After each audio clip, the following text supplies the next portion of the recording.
Welcome to BAFTA. Today we are talking about production design, and I am joined by three experts in their field. So we have Rena, DeAngelo from Bridge of Spies, Colin Gibson from Mad Max Fury Road, and Darren Gilford from Star Wars The Force Awakens. First things first, where does it start for you? So before we get into your films, I want to know, at what point do you come onto the film? Well, with me, since I'm the decorator, the designer will call me, and I'll decide after reading the script if I want to do it, or it depends on who the designer is. And once he's called, we've read the script, and we just go from there. This being a period film, we just started the usual way by researching the time period. This was based on a true story, so there was a lot of photography and a lot of, there was a book about James Donovan that we read before we started. Colin, where's your kind of process? Where do you start? Always with the story, but the form that takes varies all the time. I don't know if everyone's aware, but there was no script for Fury Road for a very long time. In fact, it was only the studio's requirement. They couldn't get insurance unless they could tally page numbers to schedule days, so they eventually had to write something. Something very, very long, as the schedule turned out. So I got in. I'd worked with George on a couple of other jobs before, and I'd just come back from another film, and he took me into his room and said, "Start over in the corner."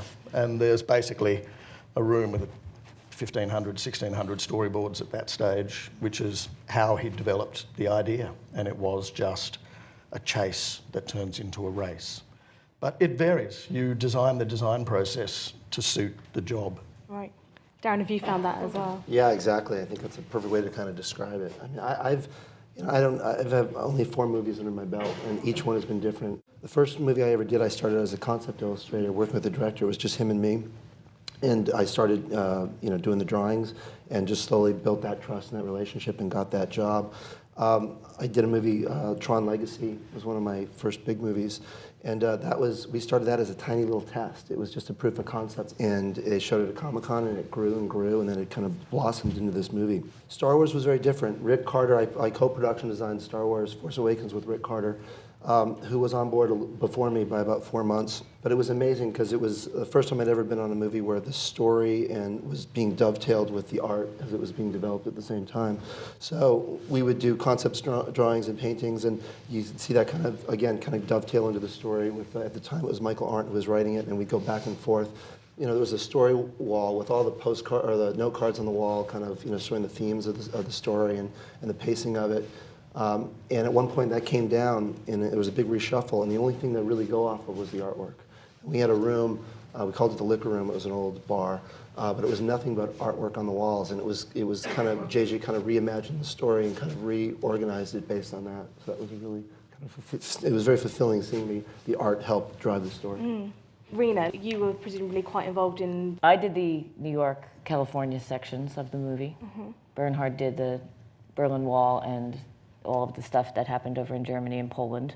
It was fun. I wish I could have done the German part too. I was really quite jealous that I couldn't go and do that. But we were able to recreate so many of the courthouses in New York because they look exactly the same. Able Studio was a set. The Donovan house was an actual house in Brooklyn. We did streets in New York City and the subway, and we would prep them for a week and a half, and they would come in for 3 hours and shoot them and then leave.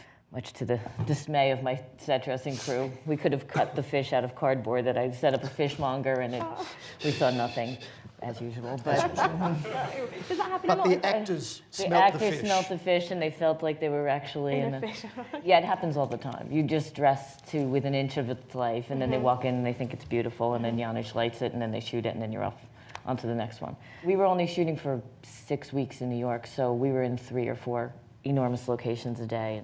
Like he was saying, we had all of the beautiful artwork up on the wall. It was such an inspiration. They would draw the sets that we were going to do. I would find the stuff. I would give it to them. They would put it in the illustrations, and then all of a sudden it just came to life. And Colin, what about you? Well, Fury Road was basically about the end of the world and man's natural response to that, which is to slather yourself in white makeup, steal a V8, and beat the shit out of whoever's beside you. We had to build the idea of what we thought that would be out of the flotsam and jetsam that was sort of left over. So I think the real thing was to decide what it was we were going to bother to salvage. The thing I'm most proud of is that we decided that it might be the end of the world, but it's not unattractive. If it is the end of the world and we've let it all go to hell in a handbasket, then you have that sort of guilt, that longing for what you've lost. And so we translated that, always had to find something that was beloved. That let us collect a pile of salvage, and we actually decided to design the process so that we would collect all the salvage first, and then we would go in and sit down with myself, a mechanic, a steel worker, and what I called a salvage artist. We would first write the story of the car, the character, and then we'd write the story of each of the characters that needed to be on it. And the storyboards were enough to tell us left-hand, right-hand drive, crew of 4, has to explode, eventually does a Catherine wheel, so it needs to do 80, 85 miles an hour on the sand. So once you work that into what you're designing, you're basically building from the story, from the phraseology up, and that's always the best way to go.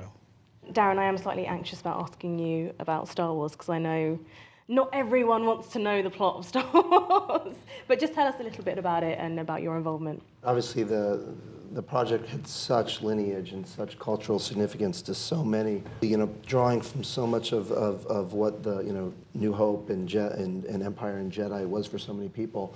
And then you had the prequels, which a lot of people have a different reaction to. Some people, the younger generation, really like them, and a lot of the older generation hated it. Yeah, didn't we really know. like it. And so it was really important to try and kind of jump past that. And it was always JJ's mandate from day one to be, I want to pick up exactly kind of where we left off with Jedi, and really just be grounded in that. And that permeated in everything he did, and all the research.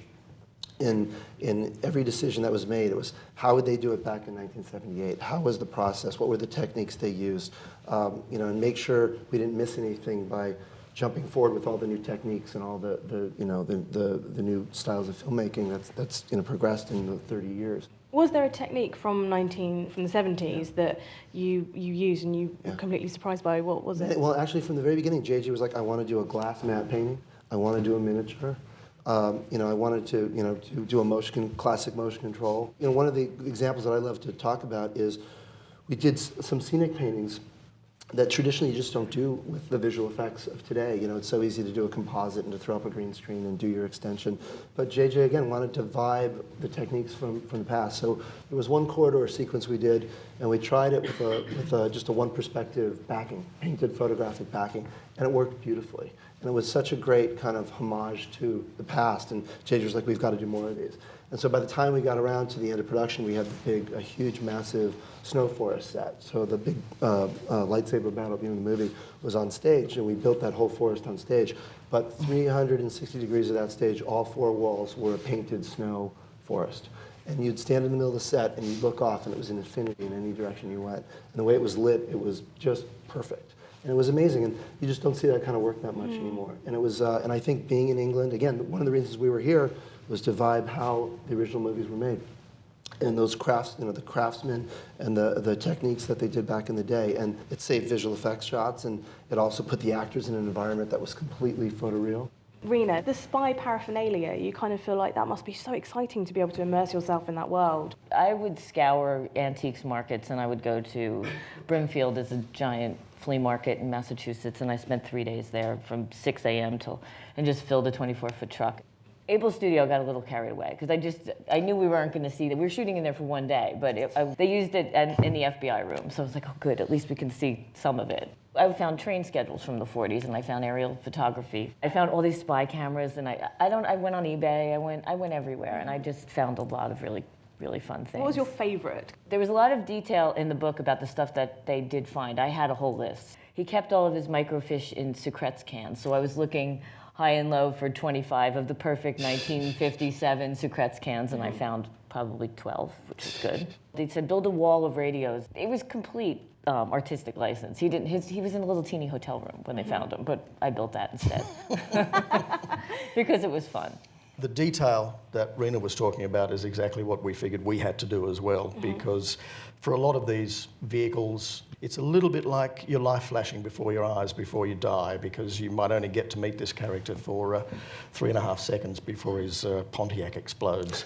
So you wanted to fetishize the Pontiac, the surround, what was in it, what was on him, what he was holding. All of that became very important because you really only had a split second to sort of try to sell, to put the flesh on the bones of that not so attractive future.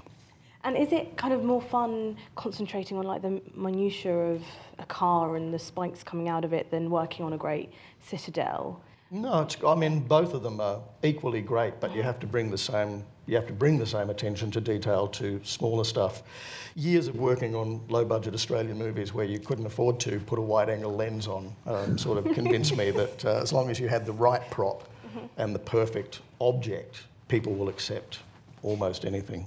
And was there, a particular car or character that, like you say, you might have only seen for 3.5 seconds, but was your absolute favourite of the whole movie?